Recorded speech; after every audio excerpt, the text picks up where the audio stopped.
Hi everyone, कैसे हैं आप लोग। उम्मीद है कि आप लोग बहुत ज़्यादा अच्छे होंगे। आज हम जिस टॉपिक के बारे में बात करने जा रहे हैं वो है इसाक न्यूटन के बारे में। जैसा कि आप लोगों को पता है कि जो माइकल एच हार्ट हैं उन्होंने अपनी बुक लिखी है the 100 most influencer person in history. उस बुक के अंदर इसाक न्यूटन को सेकंड पोजीशन दी गई है। जो पहली पोजीशन में थे इसका वीडियो हमने ऑलरेडी बना रखा है और उस वीडियो का लिंक हमने डिस्क्रिप्शन में डाल रखा है, वहां से जाके आप देख सकते हैं। आज हम जिस शख्सियत की बात करने जा रहे हैं वो है इसाक न्यूटन। अब इसाक न्यूटन के बारे में भी एक वीडियो में तो सारी चीजें कवर नहीं हो सकती हैं, इसलिए हमने इसको 3 पार्ट में डिवाइड किया हुआ है।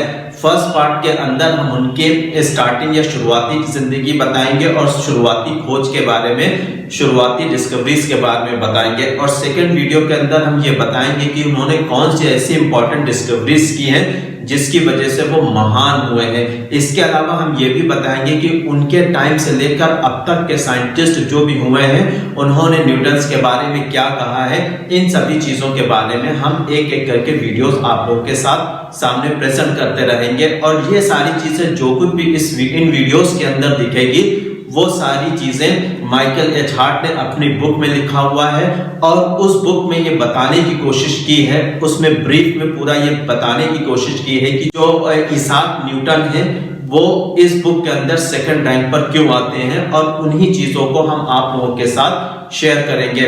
तो आज सबसे पहले बात करते हैं इसाक न्यूटन के बचपन के बारे में। जैसा कि आप लोगों को पता होगा, जिन्होंने भी इसाक न्यूटन को थोड़ा बहुत भी पढ़ा है तो उनको ये पता होगा कि इसाक न्यूटन का जन्म जो हुआ था वो वुल्सथ्रोप इंग्लैंड क्रिसमस डे वाले दिन 1642 को हुआ था। इसाक न्यूटन उस टाइम से लेकर अब तक के सबसे बड़े साइंटिस्टों में जाने जाते हैं और आज तक जितने भी साइंटिस्ट हुए उन सभी को वो इन्फ्लुएंस करने में कामयाब रहे हैं। अब यहाँ पर एक चीज और हम आप लोगों को बता देते हैं, जो इसाक न्यूटन का जिस साल जन्म हुआ था उसी साल गैलीलियो की भी मृत्यु हो गई थी। यानी कि ये कहा जा सकता है कि जिस साल इसाक न्यूटन पैदा हुए थे उसी साल गैलीलियो की मृत्यु हुई थी। सेम उसी तरह से जैसे जनाब मोहम्मद रसूलुल्लाह सल्लल्लाहु अलैहि वसल्लम की पैदाइश वाले साल ही उनके वालिद का इंतकाल हो जाता है। अब बात करते हैं न्यूटन की शुरुआती जिंदगी उनकी कैसी थी।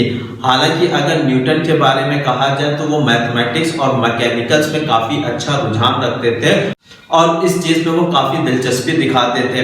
इसके अलावा वो काफी अच्छे ब्राइट स्टूडेंट थे, लेकिन वो बहुत ज्यादा स्कूल में अटेंटिव नहीं था, जिसकी वजह से उनकी मदर ने उनको स्कूल से निकाल दिया था और फार्मिंग के काम में लगा दिया था। और ये उम्मीद कर रही थी उनकी मदर कि आगे चलकर मेरा बेटा एक अच्छा फार्मर बनेगा, या ये कहा जा सकता है फॉर्चुनेटली उनकी मदर इस चीज को भी जानती थी और उनके टैलेंट को वो बहुत अच्छी तरह से पहचानती थी और उसको भी आगे बढ़ने में मदद की, जिसकी वजह से 18 साल की एज में वो कैम्ब्रिज यूनिवर्सिटी में एडमिशन ले पाए। इसाक न्यूटन शुरू में ही इस बात को समझ गए थे कि वो मैकेनिक्स में और मैथमेटिक्स में काफी अच्छे हैं, जिसकी वजह से उन्होंने बहुत ही शुरुआत में इंडिपेंडेंट रिसर्च करना शुरू कर दिया था। 21 से 27 साल की एज में उन्होंने साइंटिफिक थ्योरी की नींव रखी जो कि दुनिया को रिवोल्यूशन की तरफ ले जाने वाली थी। 17वीं सेंचुरी के मध्य में इस साइंस का महान शोध हुआ और टेलीस्कोप का इन्वेंशन हुआ। सदी की शुरुआत में ही एस्ट्रोनॉमी पर रिवोल्यूशनरी स्टडी हुई। इंग्लिश फिलोसोफर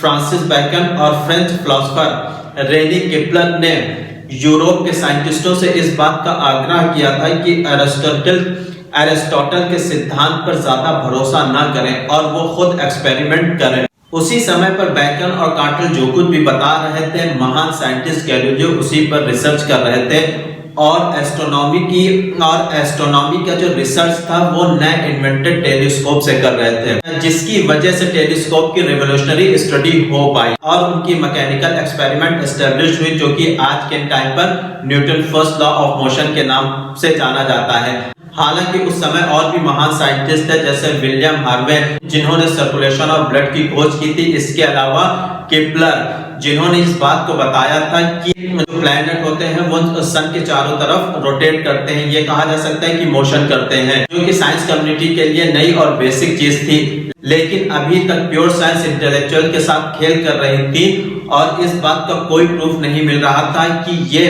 टेक्नोलॉजी पर अप्लाई होगी या नहीं होगी। इसके अलावा बेकन ने इस बात के ऊपर भी बताया कि साइंस ह्यूमन लाइफ में एक बहुत बड़ा परिवर्तन ला सकती है, और कोpernicus और गैलीलियो ने एंशिएंट साइंस को पूरी तरह से किनारे लगा दिया था। एंशिएंट साइंस में वो सारी चीजें जो यूनिवर्स को फायदा दे रही थी उनको तो रखा था, बाकी चीजों को उन्होंने किनारे लगा दिया था। उन्होंने हर वो चीज को जो कि ह्यूमन लाइफ में कुछ प्रेडिक्शंस तो देती थी, जो साइंटिस्टों को प्रेडिक्शन जरूर देती थी, लेकिन उसके पीछे किसी तरह का कोई प्रूफ नहीं था, कोई शोध नहीं था। तो ऐसी सभी चीजों को गैलीलियो ने बिल्कुल किनारे लगा दिया, जो कि इसाक न्यूटन ही थे जिन्होंने यूनिफाइड थ्योरी को आगे बढ़ाया और मॉडर्न साइंस की खोज की। न्यूटन हमेशा किसी भी नतीजों को लोगों के सामने रखने में बहुत ज्यादा गुरेज करते थे, या ये कहा जा सकता है वो किसी भी नतीजे को किसी के सामने नहीं रखते थे। इसके अलावा जो न्यूटन थे वो 1669 में जितने भी थ्योरीज पर काम चल रहा था जो अभी तक पब्लिश नहीं हुई थी, उसके ऊपर भी वो गहरी नजर रखे हुए थे और उसके ऊपर भी वो पूरा शोध कर रहे थे। उनकी सबसे बड़ी डिस्कवरी जो कि नेचर ऑफ लाइट पर थी, जो कि जमीन से जुड़ी हुई थी, उन्होंने बहुत से एक्सपेरिमेंट किया और बहुत से एक्सपेरिमेंट करने के बाद न्यूटन ने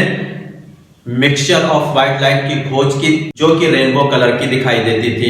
इसके अलावा वो बहुत ही सावधानी से लॉ ऑफ रिफ्लेक्शन और रिफ्रैक्शन के बारे में स्टडी कर रहे थे। इस लॉ का यूज करके सबसे पहला रिफ्लेक्टिंग टेलीस्कोप एक्चुअली में बनाया गया था। इस तरह के टेलीस्कोप ज्यादातर एस्ट्रोनॉमिकल ऑब्जर्व के काम आते थे। इन सभी डिस्कवरीज के अलावा उन्होंने और भी ऑप्टिकल एक्सपेरिमेंट किए, जो कि न्यूटन के द्वारा प्रेजेंट किए गए थे रॉयल ब्रिटिश सोसाइटी से पहले, जब वो 29 साल के थे। माइकल एच हार्ट का बहुत साफ कहना है कि न्यूटन्स की ऑप्टिकल्स में जो एक्सपेरिमेंट किया था, जो खोज किया था, वही चीज इतनी काफी है कि उनको इस बुक के अंदर सेकंड रैंक दिलाने में काफी है। इसके अलावा मैथमेटिक्स में और मैकेनिक्स में जो उनकी खोज पहले की जा चुकी थी, वो भी काफी कंसिडरेबल थी। मॉडर्न मैथमेटिक्स में जो सबसे अच्छी डिस्कवरी की जा सकती थी, जिसको इंटीग्रल कैलकुलस कहा जाता है, उसको उन्होंने 23-24 साल में उसकी डिवाइस भी उन्होंने बना के रख दी थी।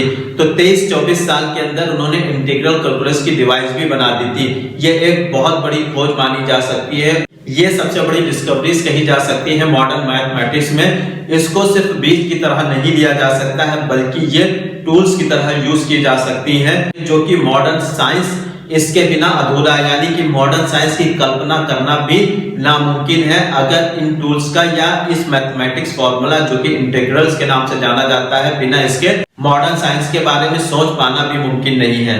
लोगों का यहाँ पर यह भी पूछना था कि क्या सिर्फ इसी चीज की डिस्कवरी की थी, तो माइकल एच हार्ट ने बहुत अच्छा जवाब यहाँ पर यह दिया था कि इंटीग्रल कैलकुलस की खोज ही इस बुक में उनको सेकंड रैंक हासिल करने में काफी मदद करती है। ये एक ऐसी खोज थी कि इसके बारे में इससे पहले कोई सोच भी नहीं पा रहा था, और इस खोज ने दुनिया को यहाँ पर ये कह सकते हैं कि मॉडर्न दुनिया की तरफ लाने में इसका बहुत बड़ा हाथ है।